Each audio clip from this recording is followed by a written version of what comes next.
Hollywood is a lot of Jewish people. So his initial message was like, yeah, dude, a lot of Jewish people really did me wrong. And then he kind of kept getting pushed and prodded. And then he was like, well, I'm just going to go after the entire group. And because he's not right in the head. So I'm not by any means taking up for what he said, but I'm saying when a crazy person says something, you kind of just realize they're a little bit crazy. And if your actions are influenced by Kanye, you're crazy and you're gonna do something stupid anyway. Yeah.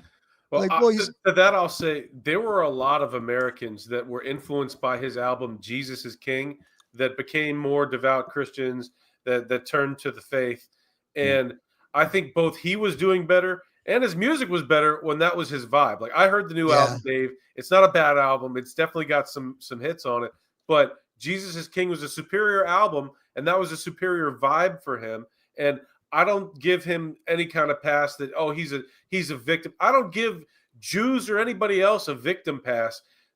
Everybody, and this is a good lesson for everybody. Everybody can focus on things and build, and staying in victim consciousness is not healthy, is not good. Better to focus on, for Christians especially, focus on Christ. When Kanye was doing that, he made better music. He was on a better vibe.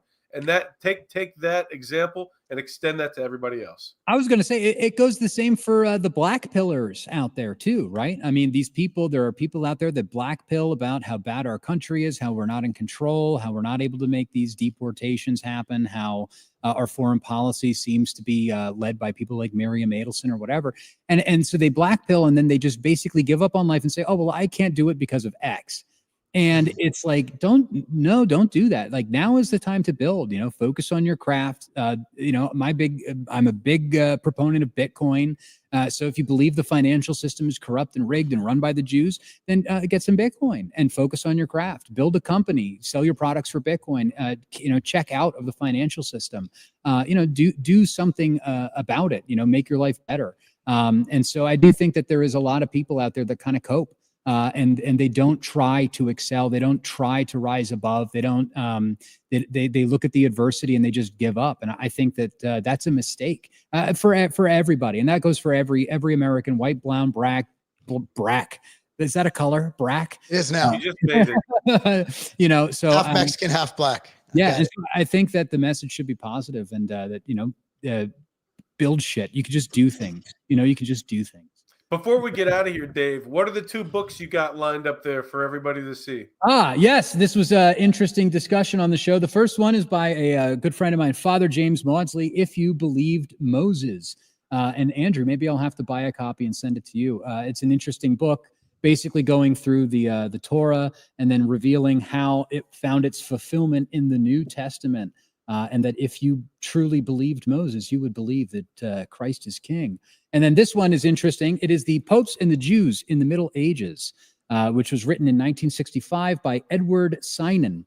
And I think that this is an interesting book, too, because it talks about the way that Catholics and Jews are supposed to interact and live with one another in a peaceful way, where we are not doing violence to one another. We're not defrauding one another, that the Jews should be left unmolested.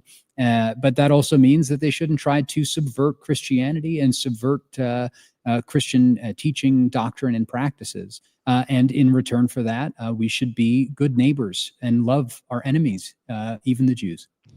I would like a copy of. I'd like a copy of that one. And speaking of the popes and the Jews, we've discussed this one many times, Dave. Yeah. Yes, I know.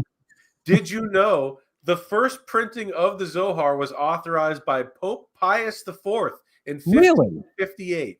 That is correct. That's interesting. I haven't gotten quite to the bottom of it, but Alexander Dugin has been going off about the Zohar, basically saying that it was the introduction of the Aristotelian method to the Jewish faith. And I think that is an interesting take on it. He's got it the other way around. Newton even said Plato took all his ideas from the Jews. Plato, the teacher of Aristotle. The golden mean is the central column. There's the 3-column system, very fundamental to Kabbalah. So trust me, we didn't take it from Aristotle. They took it from us. And Benjamin Franklin was part of bringing the first Zohar to America in 1772, and he Really? wanted this taught all over America. So there is a deep history of the Zohar that has been hidden and that we should talk about some other time. That is interesting. Yeah, I'd have to. I've never read it, never cracked it open, never looked inside, so I can't really comment. The soul of the Torah, and we should have me on the Backlash. Have me and Mark on the Backlash. That'll be a fun show. Maybe what we'll have to do is we'll have to bring you guys up this summer, and we can go out on a nice boat ride. We'll get I'm down. Hamburger, hang out at the resort, maybe get a little a massage, not an Epstein massage, no happy endings up here. Whoa, hey! I love me some Idaho. I love that state. Haven't been there in a while, but I love it. And if you're ever in the Nashville area, just if you're not seeing Ben Shapiro, you come visit me. Yeah, that'd be great. Nashville, one of the big centers of the recording industry. I live in Brentwood. I'm a border city. I'm where, you know, I'm like where all the musicians go to die, like after their career's over. Nice. It's a beautiful area. You'd love it here. But anyway, so where can people buy your stuff? I don't really have stuff. I don't have stuff. The books. How can they support you? Well, you can watch the Backlash. We have some sponsors for that show. One of them being this company, North Idaho Tallow. They make soap. This one's unscented for people going hunting. I use tallow on my face every night before bed. Yeah, we have. Maybe I'll have to send you a little care package. We've got tallow balm. For beards, for your face. Yep, I use that stuff. So one of the ways that you can help support the work that we do up here is by going to idahotallow.com. idahotallow.com. Our podcast. So thanks. Is that yours, or is there a code they can use so you get credit for it? Or I think there is, probably, if you just plug in Backlash, that might work. I'm not sure. I don't know. Promo code Ben Shapiro. Oh, there we go. That'd be a great code. We can make a special promo code for the show. Jewcast IRL. That'd be great. Well, we greatly appreciate you coming on, brother, and I'd love to have you back on. And anything you need from us, just let us know. We will be your. And if you ever need any favors, like, we own the world, so just let us know. Well, there you go. I'll definitely take advantage of that. All right, brother. Well, thank you so much. Thank you. Have a great rest of your day, man. Thanks, Dave.